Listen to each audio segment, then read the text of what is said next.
Salut à tous, j'espère que vous allez bien. Cette fin d'année rime avec légèreté. Les constructeurs de différentes marques, ils ont sorti des souris de plus en plus légères et plus en plus performantes. Comme c'est le cas avec la souris que je teste aujourd'hui, la Aerox 3 de chez SteelSeries. C'est la souris la plus légère de leur gamme. On va voir aussi si elle est très performante et elle a une bonne qualité de fabrication parce qu'être légère, c'est pas tout. C'est parti pour le test et pour l'unboxing. À tout de suite. On va démarrer l'unboxing. On a ici un emballage un peu différent de celui qu'on a pu voir avec les autres souris SteelSeries, avec un carton très dur, une boîte façon iPhone, avec une photo de la souris sur la partie devant. Sur les côtés, on a quelques données techniques comme d'habitude. La souris dispose d'un capteur TrueMove Core de 8500 CPI pouvant atteindre jusqu'à 300 fps, une accélération de 35 G, un polling rate ou taux d'interrogation de 1000 Hz ou 1 milliseconde. Elle a des switches pouvant atteindre jusqu'à 80 millions de clics en laboratoire, ce qui est vraiment pas mal.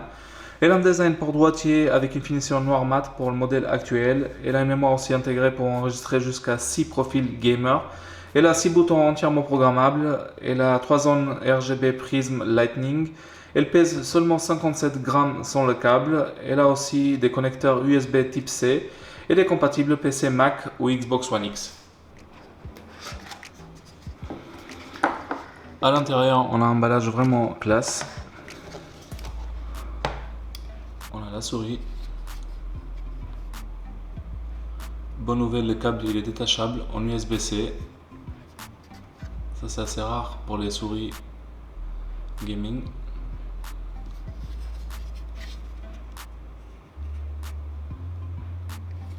Elle est vraiment ultra légère.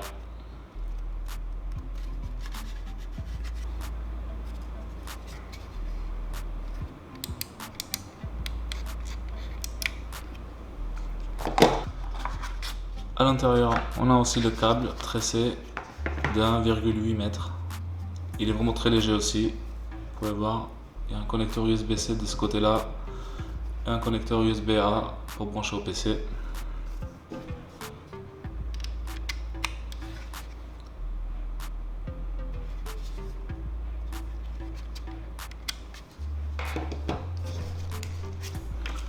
On a aussi un manuel d'utilisateur comme d'habitude.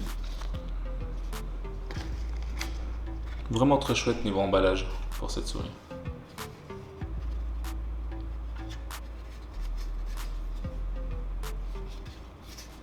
J'ai la souris entre les mains et la première chose qui me vient de l'esprit c'est qu'elle est vraiment très légère. Elle est plus légère qu'une télécommande de télé avec seulement 57 grammes.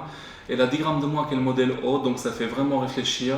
Je me demande où ça va s'arrêter cette course au poids. Là on est vraiment dans les extra plumes. Je trouve qu'elle ressemble beaucoup à la Rival 3. Les plastiques ils sont néanmoins de très bonne qualité, rien qui bouge, tout est bien à leur place, pas de jeu apparent. Je trouve aussi que les revêtements il est très bien, noir mat pour ce modèle, il n'y a pas de traces de doigts qui apparaissent, surtout avec le dos alvéolé, les traces de doigts c'est un petit peu impossible. La souris elle a été traitée contre la poussière et l'eau, donc vous pouvez jouer dans toutes les conditions, elle ne craint rien, il n'y aura pas de court-circuit. La souris elle a une taille moyenne aussi, elle est adaptée à tout type de main. Pendant une semaine que j'ai utilisé, j'ai pas eu de problème dans les jeux différents, elle était vraiment très confortable. Et la chose que je trouve vraiment bien dans cette souris là, c'est le câble, il est détachable. On n'a pas l'habitude de voir ça dans les souris gamers, mais là c'est vraiment une première pour moi. Je trouve que c'est une très bonne idée de la part de SteelSeries. Si jamais le câble il s'abîme ou il se coupe, vous pouvez le remplacer facilement sur le site ou par un câble générique, donc ça c'est une très bonne nouvelle. La souris en général, elle a un très beau design et elle est vraiment de très bonne qualité, donc un bon plus pour côté design. La souris elle dispose de 6 boutons entièrement programmables par le biais de l'application. Elle a un design pour droitier mais peut être utilisé avec les deux mains à condition d'oublier les deux boutons qui se trouvent sur le côté gauche. Les clics ils sont agréables à l'oreille, assez élastiques, ils reviennent très bien. La molette elle force un petit peu quand on la tourne, ça c'est pas très agréable mais je pense qu'avec le temps elle va s'assouplir. Et les deux boutons latéraux ils sont assez agressifs et très petits comme sur la Rival 3, on a du mal à appuyer avec des gros doigts. Quand on joue, on peut appuyer les deux en même temps et ça c'est dommage. Niveau glisse, la souris elle est vraiment très agréable à utiliser. Sur plusieurs superficies différentes, il n'y a pas eu de bug ou de accroche en particulier. Tout ça dû à son poids de 57 grammes et à ses patins en téflon. Ils sont au nombre de 4, 2 sur la partie supérieure et 2 sur la partie inférieure. La souris elle a un câble de 1,8 m tressé, assez souple et très léger, mais pas aussi léger qu'un câble Speedflex de chez Razer ou un câble Phantom Flex de chez Roccat. La Aerox 3 elle embarque le même capteur optique que la Rival 3 filaire et ça c'est vraiment dommage, c'est un capteur TrueMove Core de 8500 CPI en partenariat avec PixArt. Je trouve quand même que même si c'est un bon capteur assez rapide et assez performant, j'aurais préféré quand même une gamme au-dessus pour cette nouvelle souris. Niveau LED RGB, la souris embarque 3 zones entièrement customisables par le biais de l'application, avec des effets vraiment très cool. Il ne faut pas s'inquiéter aussi des trous sur la coque, la souris a été traitée entièrement contre l'eau et la poussière, donc pas de crainte à avoir quand vous jouez.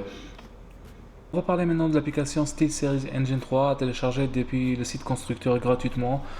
C'est une application très intuitive. Tout en haut à gauche, vous avez l'onglet défaut pour régler les paramètres des touches de la souris. Vous avez l'onglet éclairage pour régler les LED RGB sur les 3 zones différentes de la même souris. Vous avez aussi tout en haut à droite l'onglet CPI pour les réglages de la vitesse jusqu'à 8500 pour ce modèle. Tout ce qui est aussi accélération et décélération du curseur. Vous avez aussi une petite mémoire intégrée sur la souris pour enregistrer jusqu'à 6 profils gamer importés partout avec soi. L'application est vraiment très intuitive et très rapide à prendre en main. On arrive à la fin de la vidéo, on a ici une souris de très bonne qualité de la part de chez SteelSeries comme on a l'habitude. Cette souris elle plaira beaucoup aux gens qui cherchent une souris ultra légère et très rapide. Mais par contre on a une grosse impression de déjà vu, surtout avec un capteur recyclé pour cette gamme de prix. À mon avis ça passe pas trop, ça c'est dommage. Si vous aimez la vidéo, n'hésitez pas à liker et vous abonner à la chaîne et à très bientôt pour une nouvelle vidéo sur IoTech.